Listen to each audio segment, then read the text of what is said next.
सहनावतु सहनो भुनक्तु सह वीर्यं करवावहै तेजस्विनावधीतमस्तु मा विद्विषावहै। ओम शांति शांति शांति।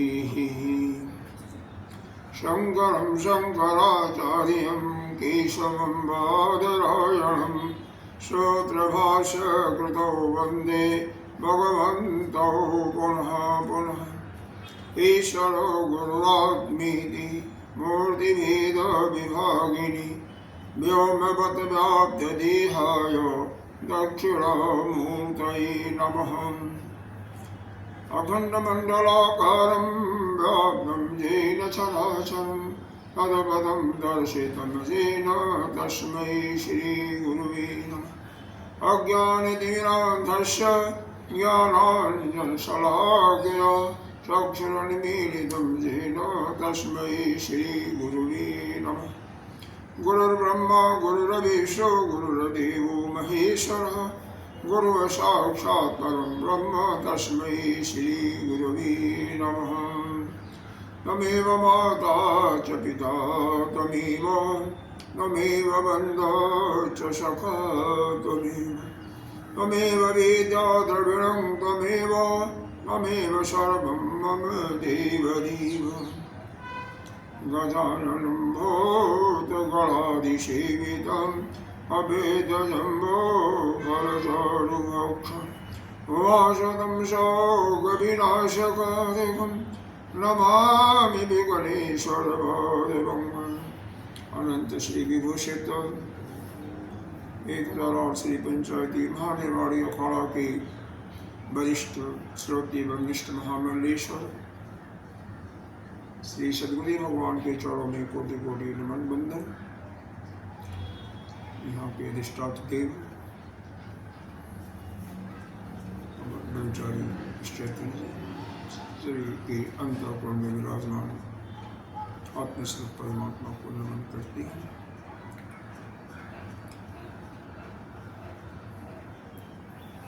हम यहाँ पर आदिगुरु शंकराचार्य जी द्वारा रचित प्रकरण ग्रंथ, इसका नाम सर्व वेदांत सिद्धांत सार संग्रह के अंतर्गत साधन चतुष्टय के अंदर वैराग्य पर विचार कर रहे हैं कि यह शरीर को पहले लिया उन्होंने भगवान भास्कर ने कि यह जो पुरुष है स्त्री पर मोहित होकर के काम में अंधा पड़ जाता है और अपने जो उसका उद्देश्य है मुक्ति प्राप्त करना उससे बहुत दूर चला जाता है, या इसको दूसरे रूप में आप समझ सकते हैं स्त्री पुरुष के पर ही मोहित हो जाता है। तो उन्होंने शरीर की जो विकार है उन पर विचार किया कि शरीर के अंदर देखा जाए तो शरीर का लगभग प्रत्येक अंग में यह मल ही भरा हुआ है। जैसे मुंह से लार टपक रहा है, नासिका से कफ, नेत्रों से आंसू मल भी आता है, कान से भी मल आता है। हमारे शरीर के अंदर अरबों खरबों रोए हैं, उनसे पसीना, मल मूत्र, वीर, अर्थात इस शरीर में सब जगह दुर्गंध ही भरा हुआ, दुर्गंध ही आता है। अगर 2 दिन आप स्नान न करें, मंजन न करें तो क्या हो जाएगा, आपकी हालत बदबू आने लगेगा। शरीर के अंतर्गत भी क्या है, बाहर से तो जैसे मकान में सुंदर पॉलिश कर दिया जाता है, वह बाहर से मंदिर, बाहर से मकान अच्छा लगता है, उसी प्रकार से शरीर के अंदर तो रस, रक्त, मांस, मज्जा, मेदा, हड्डी इत्यादि भरा हुआ है। ऊपर से चमड़ी के द्वारा उसको पॉलिश कर दिया गया, सजा किया गया है। ऊपर से तो अच्छा लगता है देखने में, लेकिन नीचे तो उसके अंदर क्या है, दुर्गंध चीज ही है। अगर शरीर के एक टुकड़े को काट करके थोड़ा सा रख दो, 2 दिन के अंदर इतनी बदबू आएगी, उसको बिना निकाले हुए आप वहां रह नहीं सकते। यह क्या, अंतःकरण की बात करें तो वहां पर राग, द्वेष, काम, क्रोध, मद, लोभ, मोह, मद मत्सर इत्यादि भरा ही है। कहीं भी इससे आपको अच्छाई दिखने में नहीं आती। हमें तो यही प्रतीत होता है कि किसी भी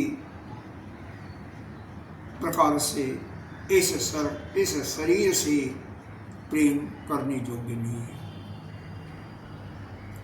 इसमें तो यह तो मल और विष्ठा का, मूत्र का एक केवल कारखाना है, इसके अतिरिक्त कुछ नहीं है।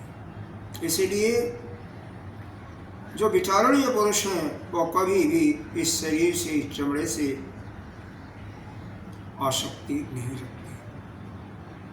शरीर को समझ करके कि इसके अंदर कहीं भी कुछ भी अच्छाई नाम की चीज नहीं है, तो किसी से भी, चाहे स्त्री हो पुरुष हो, भूल करके भी प्रेम नहीं करते हैं और विचार करके एक एक चीज को छोड़ते चले जाते हैं। यहाँ पर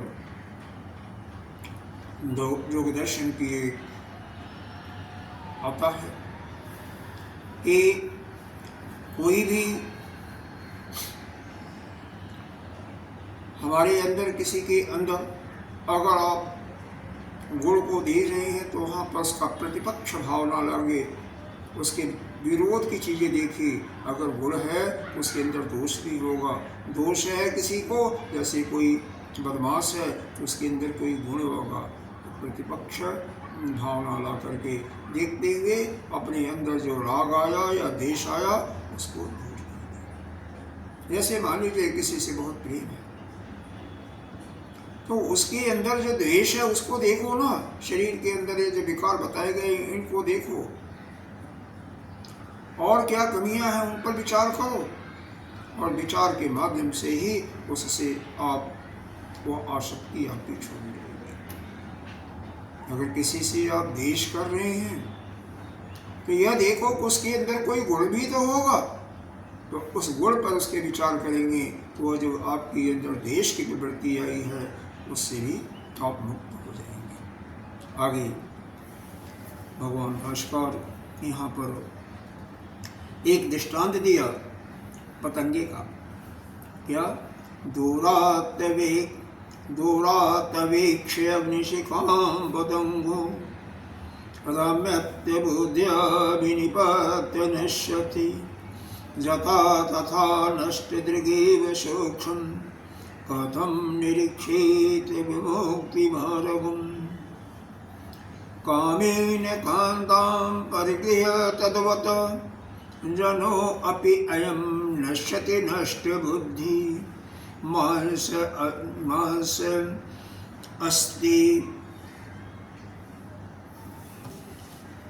मांस अस्ति मज्जा मलमूत्रपात्रं श्रियं तथा रम्यतैव पश्यति। कामेन कान्तां परिगृह्य तद्वत् जनो अपि अयं नश्यति नष्टबुद्धि। मांस अस्तित्व मज्जा मलमूत्रपात्रं स्त्रियं तथा रम्यतैव पश्यति। यानी जैसे पतंगा जो है दूर से अग्नि शिखा को, दीपक को देख करके उसकी बुद्धि उसी में रम जाती है और उसी में कूद करके अपनी जान को त्याग देता है। उसी प्रकार से नष्ट दृग्मेव, यानी जो मूढ़ व्यक्ति है, कथम निरीक्षेत में मुक्ति मार्गम, वह मूढ़ व्यक्ति जो है उस पतंगे के माफिक वह अति कठिन से, कठिनाइयों से जो जानने योग्य जो सूक्ष्म यह मुक्ति मार्ग है, भला इसको कैसे देख सकता है?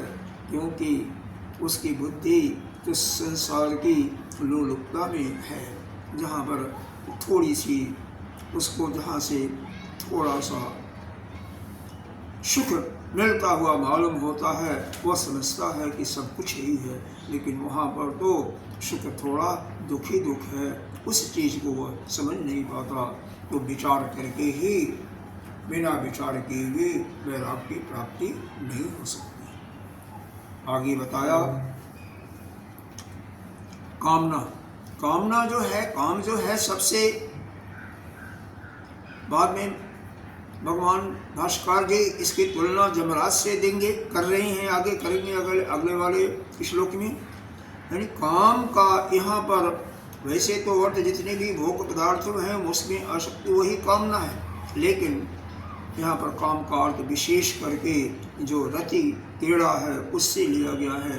काम कामिनः कान्तां परिगृह्य तद्वत्, यानी विषयों में आसक्त यह जो संसारी पुरुष है, यानी स्त्री में जो आसक्त, कांता माने स्त्री और परिग्रह और घर में जो आसक्त है, वह ऐसा उसमें लयलीन हो जाता है। जनु अपियम नश्यति, तो अपनी बुद्धि को इस प्रकार से नष्ट कर देता है उस कामना में लीन होकर के, जैसे वह पतंगा जो है वह अग्नि शिखा के सुंदरता को देख करके उसमें कूद करके अपना जान दे देता। उसी प्रकार से यह संसारी मनुष्य, स्त्री,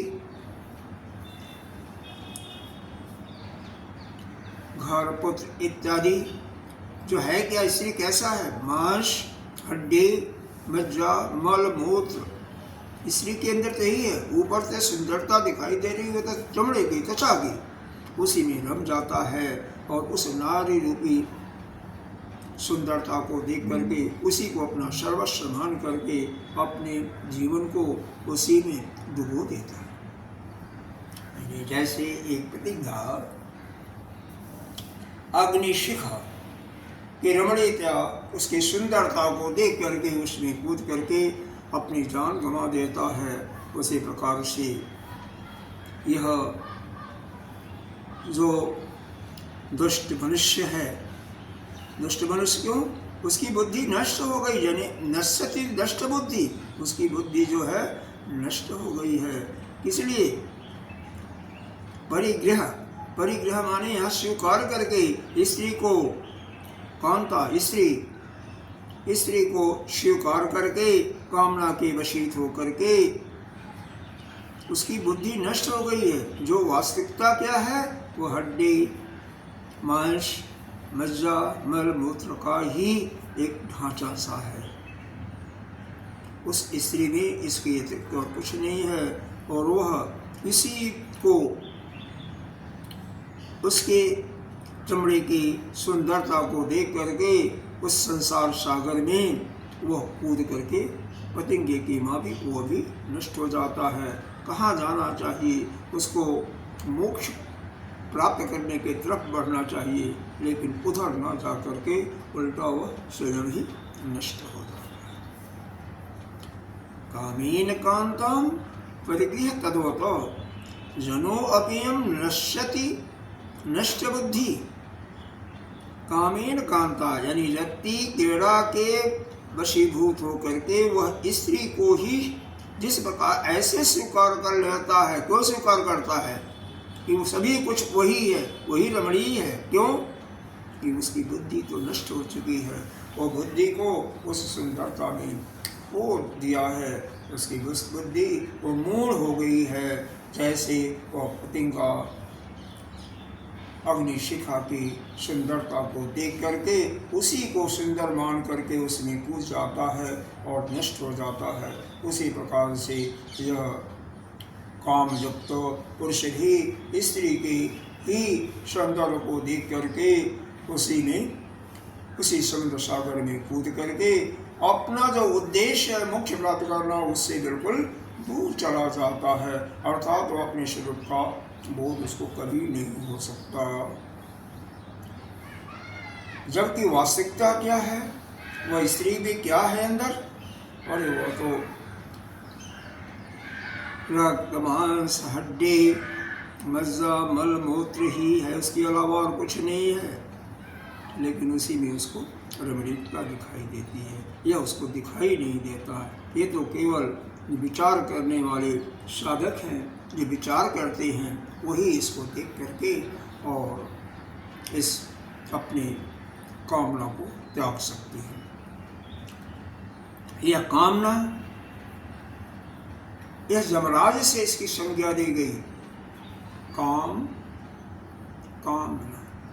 जमराज, कामरस, यह काम जो राज है, यानी यह रति क्रीड़ा में जो लीन पुरुष हैं,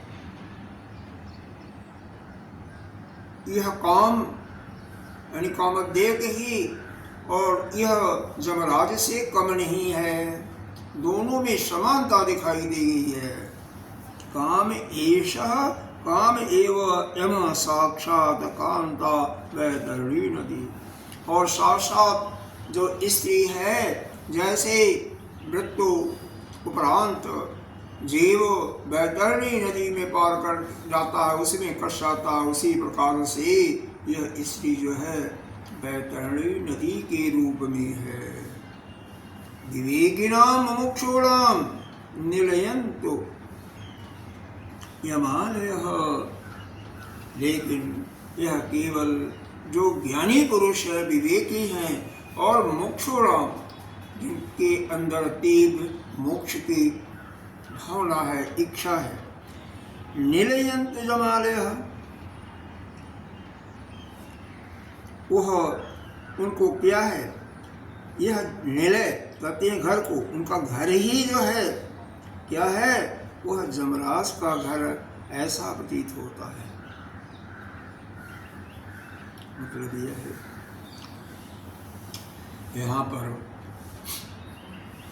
यह जो काम में जो मदहोश हो चुके हैं, ऐसे साधकों की तरफ कुठाराघात किया जा रहा है कि वह कामना में वशीभूत होकर के स्त्री के चमड़ी को देखते हुए, उसकी सुंदरता, चमड़ी की सुंदरता को देखते हुए उसके अंदर क्या है उस पर विचार बिना किए हुए उसी में रम जाते हैं। ऐसे लोग, ऐसे प्राणी क्या होते हैं, वह जो उनका घर है उस घर को ही उनके लिए जमराज का घर है। मतलब जैसे जमराज के यहाँ जाने पर, यहाँ से जाने पर व्यक्ति जब जमर के दूत ले जाते हैं उसे, तो उसी यातना को भुगतने के लिए एक शरीर दिया जाता है और वह जाकर के नाना प्रकार के, जैसे उसने कष्ट किया, जैसे उसने यह काम किया हुआ है, पाप किया हुआ है, उसी के अनुसार उसको ताड़ना दिया जाता है, यानी उसके अनुसार उसको सजा दिया जाता है।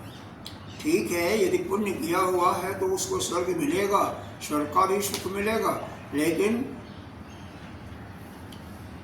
वो सुख भी क्षणिक होगा। जैसे ही पुण्य क्षीण होगा ऐसे ही उसको मृत्यु लोक में धकेल दिया जाएगा।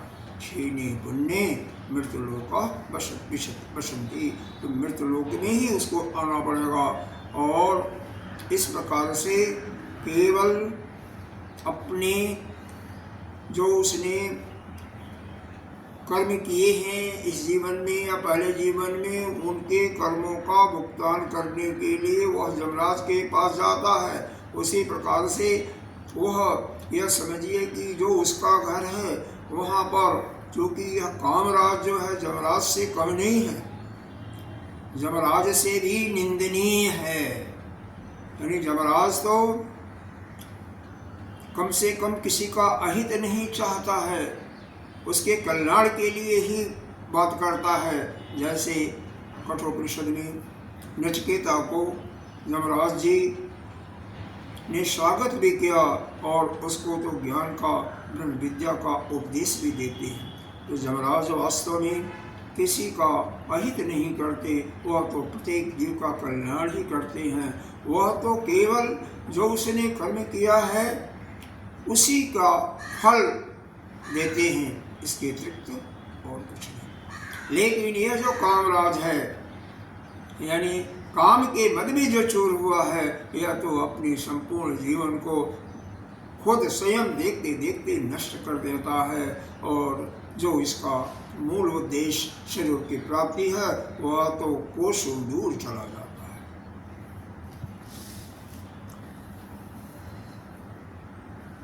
केवल ज्ञानी और जिनके अंदर तीव्र मोक्ष की प्राप्त करने की इच्छा होती है, वही इस पर विचार करके इस काम पर विजय प्राप्त करते हैं और इस संसार के दुख से वही मुक्त हो सकते हैं।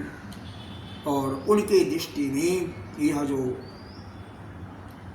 साक्षात कामदेव क्या है, यह यमराज ही है। और यह सुंदर स्त्री जिसमें वह रम चुके हैं वह वैतरणी नदी है, और अपना घर जो है उनका वही साक्षात यमराज का घर प्रतीत होता है। आगे इसमें और यमराज और इस कामदेव में और तुलना की गई है, ये अगले 2-3 श्लोकों में। यमालयवापि गृहे अपि नो नृणं तापत्रय क्लेश निवर्ते अस्ति किंचित् समालोक्य तो तदभिरामं सुखात्मना पश्यति मूढलोकः। यमालयवापि गृहेऽपि नो नृणः तापत्रय क्लेश निवर्ति अस्ति किंचित् समालोक्य तो तदभिरामं सुखात्मना पश्यति मूढलोकः। ये मूढ़ जो है, जिनकी बुद्धि काम के वशीभूत होकर के हर ले गई है, इस संसार में उनको यदि थोड़ा सा भी सुख मिला, यानी यह जो 3 प्रकार के ताप हैं, 3 प्रकार के दुख कौन कौन? भौतिक दुख, दैविक दुख और आध्यात्मिक। तो यह भौतिक, दैविक और आध्यात्मिक तीनों संतापों में से किसी ताप में थोड़ी सी भी कमी हुई तो वह कहते हैं यह तो बहुत हमें आनंद हो रहा, यानी थोड़ा सा जैसे किसी एक में कमी होती है तो बहुत आराम मानते हैं, बहुत आनंद मानते हैं। लेकिन क्या कहा जाए, यहाँ तक कि देवता लोग भी, वो भी इन तीनों तापों से मुक्त नहीं है। क्योंकि अगर तीनों ताप अगर उनको नहीं, मान लीजिए कोई कष्ट नहीं होता, तो वहाँ पर अश्विनी कुमार जो वैद्य के रूप में देवताओं के, उनकी क्या जरूरत थी। यानी यह 5 भौतिक शरीर से युक्त कोई भी प्राणी है, चाहे वह चींटी से लेकर के ब्रह्मा पर्यंत, वह सभी जो है किसी न किसी कष्ट से, यह ठीक है इस संसार में जो शारीरिक कष्ट होगा वह नहीं होगा, लेकिन मानसिक कष्ट तो होता ही है। इंद्र भी है, हर समय वह दैत्यों से डरा ही रहता है, कहीं उसी की चिंता में ही नग्न रहता है। कि कहीं दैत्य आक्रमण न कर दें। हम किस प्रकार से उनका बचाव करेंगे, कैसे उन पर विजय प्राप्त करेंगे, हर समय वह चिंता में डूबा हुआ रहता है। कोई ऐसा नहीं है कि जिसको न तो आध्यात्मिक दुख हो, न तो दैविक हो और न तो भौतिक हो। भौतिक दुख का मतलब जैसे आप संसार में हैं, अपने पड़ोसी से, अन्य किसी जीव जंतु से मच्छर काटा उससे दुखी हो गए, तो इस का भौतिक दुख हो। दैविक दुख हो गया, अतिवृष्टि हुई, उल्कापात आ गया, भूकंप आ गया इत्यादि, इस प्रकार के रोगों से आप सुक्त हो गए, आपको परेशानी हुई, पीड़ा हुई, यह आपका दैविक दुख हो गया। या सोच की गर्मी भीषण हो रही है। और आध्यात्मिक आपकी स्वयं मन इंद्रिय वह उनके संताप के कारण आप परेशान हैं। तो इस प्रकार से यह तीनों प्रकार के जो दुख हैं, चाहे वह भौतिक हो, दैविक हो या आध्यात्मिक, किसी न किसी दुख से यह देवता लोग भी परेशान रहते हैं। इसीलिए वहाँ पर अश्विनी कुमार नामक वैद्य भी हैं। इससे सिद्ध होता कि सभी, और वैसे भी ये सूत्र है जो इस पंचभौतिक शरीर का ये सिद्धांत ही है कि धीरे धीरे इसमें क्षरण होगा ही, हरण होगा ही, हरण होगा ही। एक समय तो ब्रह्मा जी भी, उनका भी एक निश्चित आयु है, उनको भी जाना पड़ता है। उनको भी जैसे वो अपनी 100 साल की आयु पूरा कर लेते हैं, वैसे ही उनको भी जाना पड़ता है। अंतर यही है, उनकी आयु आपके सापेक्ष इतनी लंबी है कि उसी को आप कहते हो कि ब्रह्मा जी अमर है। अमर नहीं है, उनका एक दिन जो है 1000 सहस्त्र युग के बराबर है। इसी प्रकार से इतनी लंबी रात्रि है।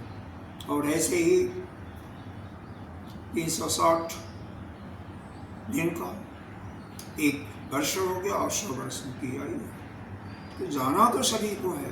इसी प्रकार से चाहे इंद्र हो या चाहे कोई अन्य देवता हम, सभी को एक दिन यह शरीर को तो छोड़ना है, सबको जाना।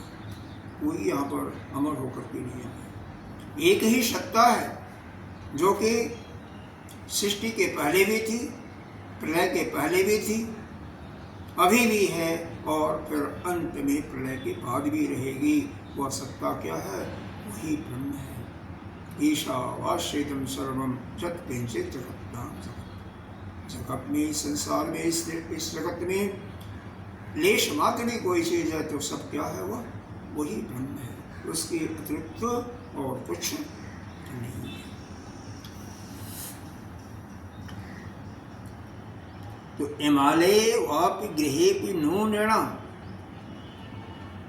यानी अपने घर में रह करके, इमाले वापि गृहे वापि नो नृणाम्, और जमराज के घर में रह करके तापत्रय क्लेश निवृत्त अस्ति।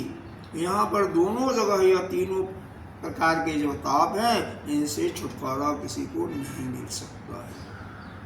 अंतर यही है कि जब यहाँ पर अपने घर में किसी प्रकार के, किसी तीनों तापों में से किसी एक ताप की थोड़ी सी मुक्ति उससे थोड़ी सी मिलती है, तो कहता है मैं बहुत सुखी हूँ, आराम करता है, विराम करता है, अपने घर को ही बहुत सुखदायक मानने लगता है। अगले श्लोक पर चर्चा करती हूँ। जनस्य कामस्य च तारतम्यं विचार्यमाणे महदस्ति लोके, हितं करोतस्य यमो प्रियः सन्, कामस्त अनर्थं कुरुते प्रियः सन्। यमस्य कामस्य च तारतम्यं विचार्यमाणे महदस्ति लोके, हितं करोति अश यमो प्रियः सन्, कामस्त अनर्थं कुरुते प्रियः सन्।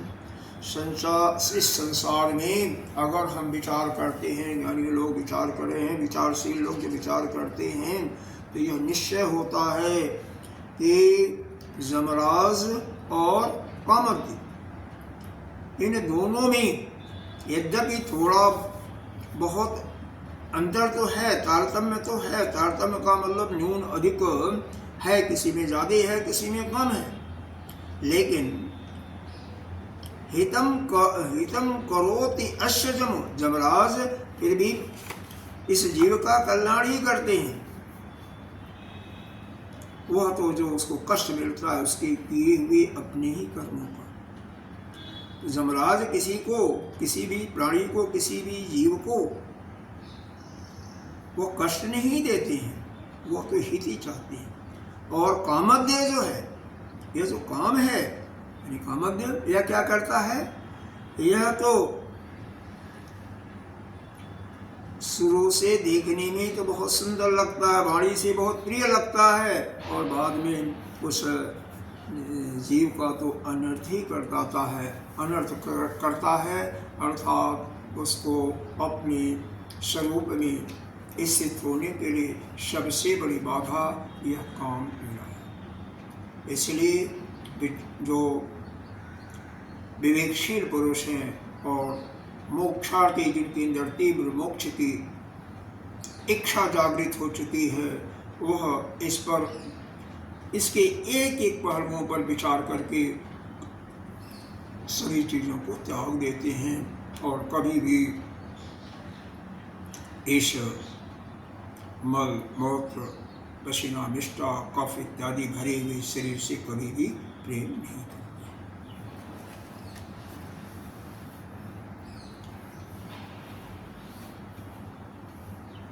और वास्तव में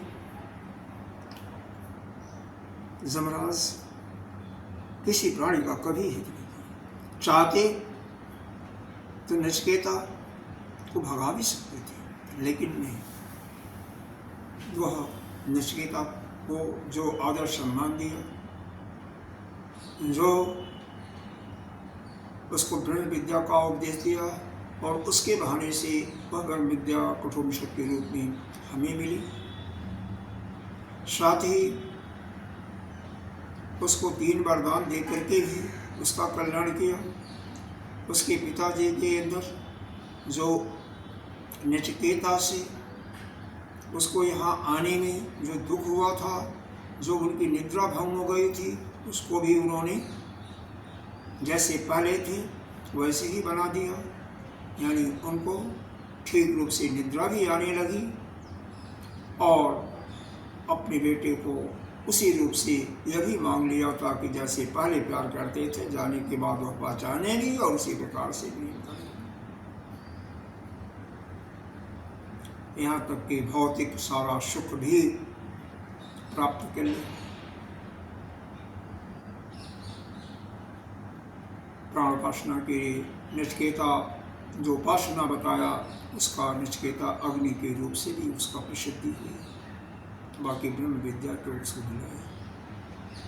तो इस प्रकार हम कह सकते हैं कि यम देवता तो किसके पुत्र हैं? सूर्य के। सूर्य के पुत्र हैं। सूर्य के कितने? उनकी पत्नी का नाम संज्ञा, उनसे 3 पुत्र थे। संज्ञा के जरिए एक तो जमराज थे, दूसरा यानी जमुना जी थी, तीसरा यह मनु, भैयस मनु, और छाया उनकी जो दूसरी पत्नी थी उससे शनि महाराज हुए थे। खैर, यह यहाँ पर यह निश्चित होता है कि यह काम जो है, काम देवता यानी रति जो पीड़ा में, रति पीड़ा में जो यह जीव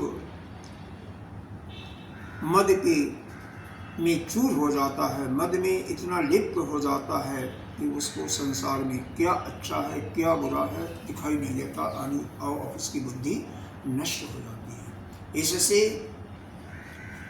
जमराज का घर या जमराज बहुत श्रेष्ठ है, क्योंकि वह जीव के कल्याण की बात भी सोचते हैं। लेकिन यह कामदेव एक बार जिसको पकड़ लिया, जो इस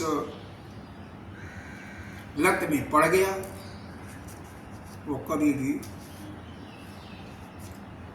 मुक्त होना उसके लिए मुश्किल हो जाता है, बहुत ही मुश्किल हो जाता है। आगे देखिए,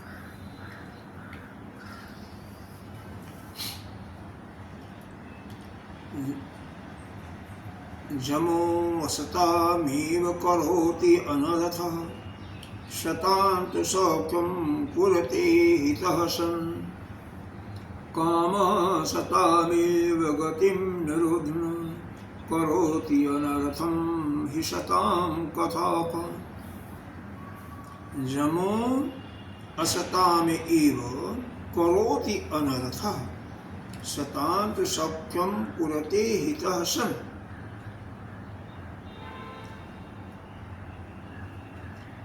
कामः शतामेव गतिं निरुन्धन करोति अनर्थम ये असताम कथा।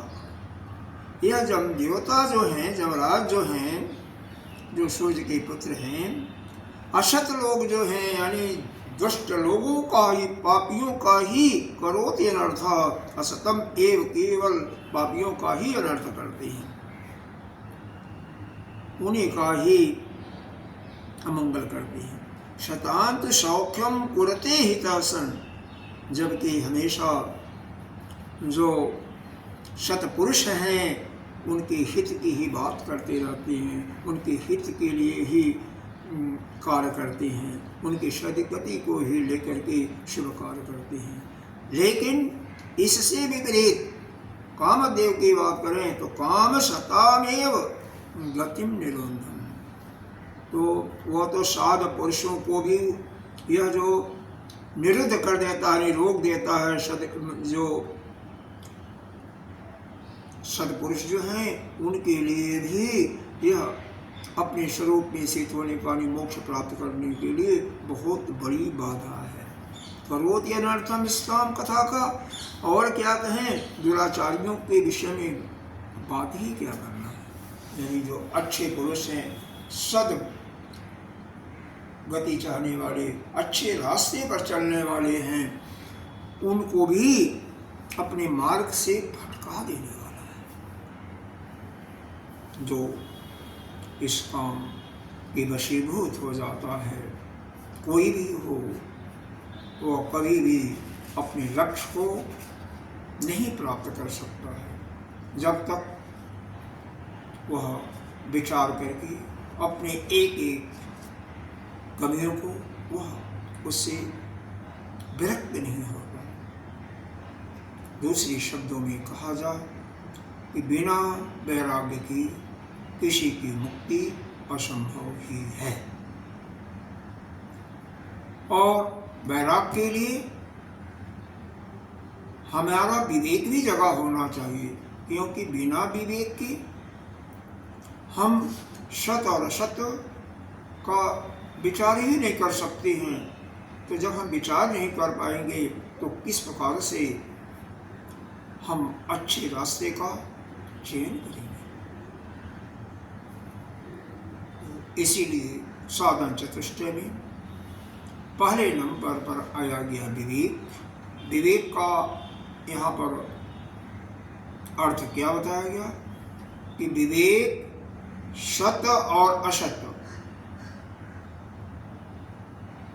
सत्य क्या है और असत्य क्या है, उसको ठीक ठीक जान लेना। नित्य क्या है, अनित्य क्या है, उसको ठीक ठीक उसका ज्ञान प्राप्त करना ही विवेक है।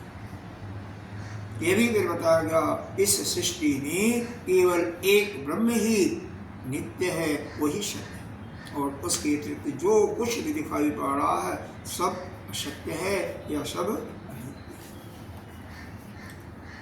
तात्पर्य हुआ कि उस एक सत्ता को छोड़ करके इस संसार के किसी वस्तु से हमें प्रेम नहीं करना। प्रेम करने का मतलब उसमें आसक्त नहीं होना। प्रेम तो करो लेकिन आसक्त मत हो, नहीं तो कभी भी अपने रास्ते पर आगे नहीं बढ़ सकती। जो जीव का मनुष्य जीवनी प्राप्त करके मूल उद्देश्य है अपने स्वरूप को प्राप्त करना, वह नहीं प्राप्त कर सकता, वह उससे भटक जाएगा। इसलिए हे प्रिय साधकों, आपसे यही अनुरोध है कि विचार करो, नित्य प्रति कम से कम आत्मचिंतन करके देखो कि हमारे अंदर कौन सी कामना, कितनी कामनाएं थीं पहले, आज कितनी रह गई, कितनी गई और फिर तो नहीं आ पाएंगी। इसलिए नियमित रूप से विचार करके एक एक कामनाओं का चिंतन करते हुए और सबको निकाल फेंको, क्योंकि बिना इन कामनाओं के से विरक्ति पाए, बिना इन कामनाओं पर विजय प्राप्त किए आपका कल्याण नहीं हो सकता। कल्याण करने के लिए अति आवश्यक है कि हम एक एक कामनाओं को, उसकी छोटे से छोटी कामनाओं को भी विचार करते जाएं। ऐसा हुआ तो क्यों हुआ, क्या करें कि फिर न हो। उसका सीधा तरीका यही है कि संसार से जो आपका प्रेम, इसमें आसक्ति हो रही है ना, तो सभी प्रेम को आप उस परमात्मा में मान दो, परमात्मा से प्रेम लगाओ, उस ब्रह्म से लगाओ। फिर कम से कम इस संसार से आप जो दलदल में फंसते हो वहाँ से हट जाओ। और वहाँ पर जैसे ही आपकी एकाग्रता, कंसंट्रेशन बढ़ता जाए, वैसे ही सतगुरु की तलाश करके, क्योंकि उस परमात्मा का ध्यान, पूजा पाठ, यज्ञ इत्यादि करते हुए धीरे धीरे आपका अंतःकरण शुद्ध हो जाएगा। फिर सदगुरु को प्राप्त करके मुक्त प्राप्त कर मुक्त हो जाएगा। कैसे? परीक्ष लोकान कर्म चित्तान ब्राह्मणों, उपनिषद का यशोति हमेशा ध्यान में। परीक्ष लोकान कर्म चित्तान ब्राह्मणों, निर्वेद माया नास्ति अकृतः कृतेन तद विज्ञानार्थम सह गुरुमेवाधिगच्छति समत्वाणी श्रोत्रिय ब्रह्मनिष्ठ। कैसे जाए? नम्र होकर के कुछ ले करके जाइए। और कैसा गुरु हो? श्रोत्रिय हो। श्रोत्रिय का मतलब वेद का ज्ञाता, शास्त्र का ज्ञाता, और ब्रह्मनिष्ठ मतलब स्वयं अपने स्वरूप में स्थित हो। ऐसे गुरु के पास जाएंगे तो आपका कल्याण होगा। और नित्य प्रति आप जहाँ जहाँ आपका मन का भड़काव होता है, विचार करके ध्यान के माध्यम से, आत्मचिंतन के माध्यम से एक एक गलत विचारों को, गलत धारणाएं जो आती हैं उनको निकालते जाओ, और वहाँ से निकाल करके उसको उस परमात्मा में लगा दो। उसके जाप में, उसके चिंतन में अपने आप आपस से मुक्त हो जाओगे। हम देख लीजिए यहाँ पर जो विशेष रूप से जो बताया गया कि कामदेव और यमराज दोनों एक तो हैं, एक जैसे लगते तो हैं, लेकिन यह जो कामदेव है यह यमराज से भी बहुत अनर्थ करता है। क्योंकि कामदेव अरे यमराज तो जो साधु पुरुष होते हैं, साधु पुरुष होते हैं, तो उनसे तो प्रेम करते हैं, उनका तो हमेशा हित करते हैं। केवल दुष्टों का ही को ही उनको पीड़ा देते हैं। लेकिन यह जो कामदेव है यह तो संत पुरुषों को भी, सद पुरुषों को भी अपने रास्ता से भटका करके और उनका जो मूल लक्ष्य होता है उससे बहुत दूर फेंक देता है। और दुष्ट पुरुषों का कहना है भाई, जब सद पुरुषों तक यह नहीं छोड़ता है सद पुरुषों को, तो यह असद पुरुषों के लिए तो उनको तो कष्ट देगा ही देगा, उसमें तो कोई बात ही नहीं। इसीलिए सद पुरुषों को भी हर समय सावधान रहना चाहिए। हर समय कोई भी क्रिया करो, अलर्ट रहो, सावधान रहो, नित्य प्रति आत्मचिंतन अवश्य करो कि कहीं हमसे कोई ऐसा इस संसार मिथ्या है, इसमें कोई संदेह नहीं। जब श्रुति माता ने कह दिया कि संसार में जो कुछ है वह एक ब्रह्म ही है, तो फिर बाकी जितनी भी चीजें आपको प्रतीति हो रही हैं वो मिथ्या ही तो है, केवल कल्पित सत्ता है। तो उसमें क्यों अपने मन को लगा रहे हो? वहां से अपने मन को हटाओ, और जहाँ पर लगता है उससे एक एक करके उनको फाड़ने को, और उसके बाद उस परमात्मा में लगाओ अपने अंतःकरण। जब आपका अंतःकरण यज्ञ, दान, तप, उपासना, ध्यान इत्यादि से, योग से जब बिल्कुल पवित्र हो जाए तो फिर गुरु का शरण लो, और गुरु का शरण लेकर के सत्संग करने की सुनना, इसमें विशेष लाभ होता है। अपने एक एक क्षणों का सदुपयोग करो। यह विचार करो कि अमुक कोई भी क्षण, कोई भी समय हमारा संसार में तो नहीं गया, तो उसको आगे से जाने के लिए रोको, क्योंकि एक एक क्षण बहुत आपके लिए कीमती है। कोई एक क्षण का भी समय जो है अपना सर्वस्व दे दो, पुनः दोबारा उसको आप प्राप्त नहीं कर सकते। कोई भी क्षण यदि आपका मन, शरीर गया संसार में, तो वहाँ से उसको निकालने को, वहाँ से उसको चिंतन करते, बारंबार उसको चिंतन करते हुए पुनः उसको मर जाने दो। इन्हीं शब्दों के साथ आज का सत्संग यहाँ पर विराम होता है।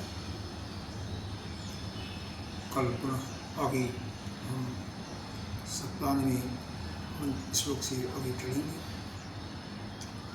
ओम पूर्णमदः पूर्णमिदं पूर्णात् पूर्णमुदच्यते पूर्णस्य पूर्णमादाय पूर्णमेवावशिष्यते।